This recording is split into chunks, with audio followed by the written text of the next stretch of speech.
Imagine waking up to the sound of cannons. The walls that protected your city for over 1,000 years. Walls that had held back every enemy, every invader, every army in history, are finally cracking. The empire that once ruled the world is breathing its last breath. Today, we are traveling back to May 29th, 1453, one of the most dramatic days in all of human history. This is the story of how the Byzantine Empire, the last surviving piece of the ancient Roman world, fell to the young and unstoppable Ottoman Sultan Mehmed II. This is the story of the fall of Constantinople, and it changed everything.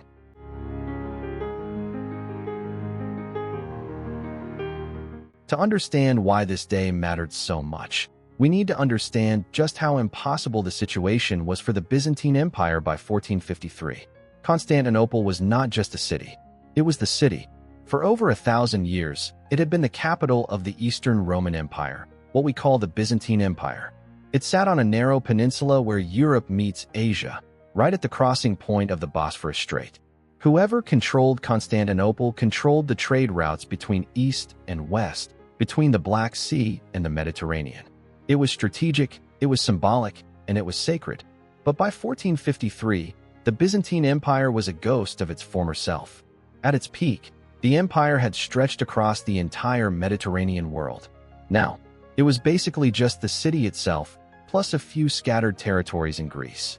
The empire had been bleeding for centuries, crushed by the Crusades, torn apart by civil wars, and slowly swallowed up by the rising Ottoman Turks. And now, the Ottomans had sent their best. Sultan Mehmed II, just 21 years old, arrived outside the walls of Constantinople in April 1453 with an army historians estimate at somewhere between 60,000 and 80,000 soldiers. Some sources push that number even higher. Inside the city, Emperor Constantine XI had roughly 7,000 to 10,000 defenders. That includes a few thousand experienced Genoese mercenaries under a brilliant soldier named Giovanni Giustiniani, but still, the numbers were devastating. 7,000 against 80,000. The odds were not just bad, they were nearly impossible. And yet, the Byzantines had one massive advantage: those walls. The Theodosian walls of Constantinople were a marvel of ancient engineering. Built in the 5th century, they were actually a triple wall system: 3 layers of walls, towers, and a moat running across the entire landward side of the city. For 1,000 years, no army had ever broken through them. The walls had turned back the Avars, the Persians, the Arabs, the Bulgarians, and even earlier Ottoman attacks. They were not just stone and mortar. They were a symbol of imperial invincibility. But Mehmed had something new, something the walls had never faced before. The siege began on April 6, 1453, and from the very first day, it was clear this would be unlike any siege Constantinople had ever faced. Mehmed's secret weapon was a man named Orban, a Hungarian engineer. Orban had actually first offered his services to the Byzantine Emperor Constantine, but Constantine couldn't afford to pay him. So Orban went to Mehmed instead, and the young sultan gave him everything he needed. The result was a cannon, an absolute monster of a weapon that could fire stone balls weighing over 500 kilograms. The cannon was so large it took 60 oxen and 200 men just to move it into position. When it fired, people reportedly heard the sound from miles away. Buildings shook. Ships in the harbor rocked from the shockwaves.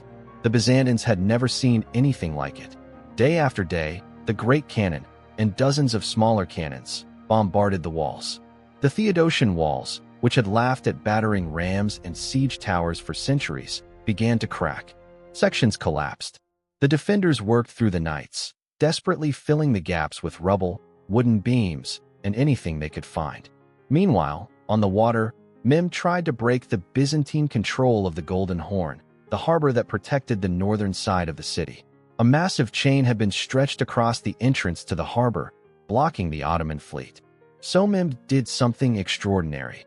He had his ships dragged overland, dragged over a greased wooden trackway, bypassing the chain entirely and relaunching them inside the Golden Horn.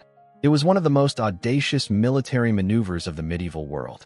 Inside the city, the situation was desperate. Food was running low. Reinforcements from the west, which Emperor Constantine had desperately begged for, never came. Venice sent nothing meaningful. The Pope sent a few ships, but they arrived too late to matter. The people of Constantinople prayed in the great Hagia Sophia and the city's many churches. Priests carried icons through the streets. Emperor Constantine himself went from post to post on the walls, encouraging his men personally. He knew the end was close, but he refused to surrender. In fact, Mehmed had offered Constantine generous terms. Surrender the city peacefully, and the emperor and his people would be allowed to leave with their lives and their belongings. Constantine reportedly refused. He said he could not hand over a city that was not just his.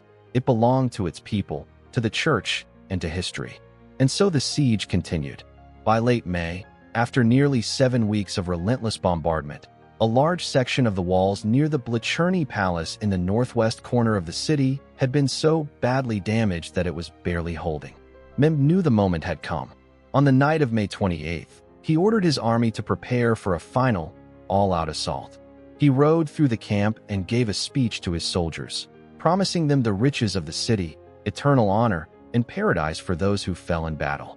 The Ottoman army spent the night in prayer, singing, and lighting fires. From the walls of Constantinople, the defenders could see the entire horizon glowing orange. They knew what was coming.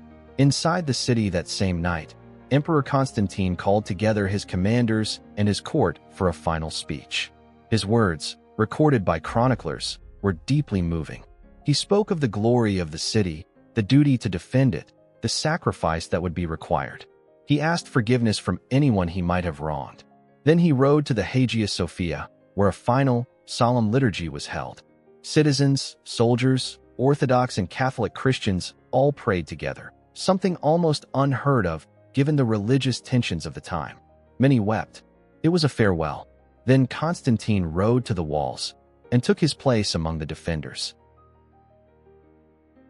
In the early hours of May 29th, around 1:30 in the morning, Mehmed gave the signal. The Ottoman drums began. The trumpets sounded, and the largest army that had ever stood before those walls surged forward. Mehmed's strategy was calculated and brutal. He sent wave after wave of attackers. First, the irregular troops, the Bashibazuks, poorly trained but numerous, sent to tire out the defenders and drain their arrows and energy. Then the Anatolian troops. And finally, when his men were exhausted and the defenders were stretched thin, he committed his elite force. The Janissaries, the most disciplined, best-trained soldiers in the Ottoman Empire. For hours, the fighting was ferocious. The Byzantine defenders, massively outnumbered, held on. Giovanni Giustiniani and his Genoese mercenaries were the backbone of the resistance, fighting with extraordinary skill and courage at the most battered section of the wall. And then, fate intervened in the worst possible way. Giustiniani was hit, a bullet or a bolt from a crossbow, and badly wounded. He had to be carried from the wall. His departure caused a ripple of panic through the defenders. At almost the same moment, disaster struck from an unexpected direction. A small gate called the Kirkoporta, near the Blicherny Palace, had been left unlocked. It was a minor postern gate, a small door in the wall, and somehow, in the chaos of the night, a group of Ottoman soldiers found it open and poured through. The cry went up. The city has fallen. The Turks are inside. That was it. The moment of psychological collapse. Defenders who had been holding the line began to pull back. Some fled. The Ottoman soldiers on the outside heard the cries from inside and pushed forward with even greater ferocity. The walls were breached in multiple places. Ottoman flags, the star and crescent, began rising above the towers. Emperor Constantine XI, last emperor of the Romans, saw what was happening. According to the accounts of those who survived, he ripped the imperial insignia from his chest, the purple robes that marked him as emperor, so he could not be taken alive as a prize. He drew his sword and charged into the oncoming Ottoman soldiers. He was never seen again. His body was never officially identified. Some say he died fighting on the walls. Some chronicles describe Ottoman soldiers finding a body wearing the golden eagles on his boots, the symbol of the Byzantine imperial family, among the dead. Whether that was truly Constantine, no one knows for certain. What is certain is this: Constantine XI, the 88th emperor of the Romans, died that morning, defending his city to the last breath. By mid-morning on May 29, 1453, it was over. Ottoman soldiers flooded through the streets. The great city of Constantinople, the new Rome, the queen of cities, the capital of the Christian East, had fallen. Mehmed had promised his soldiers 3 days of looting, as was the custom of warfare at the time. Homes were ransacked. Churches were stripped of their treasures. Citizens were taken as slaves.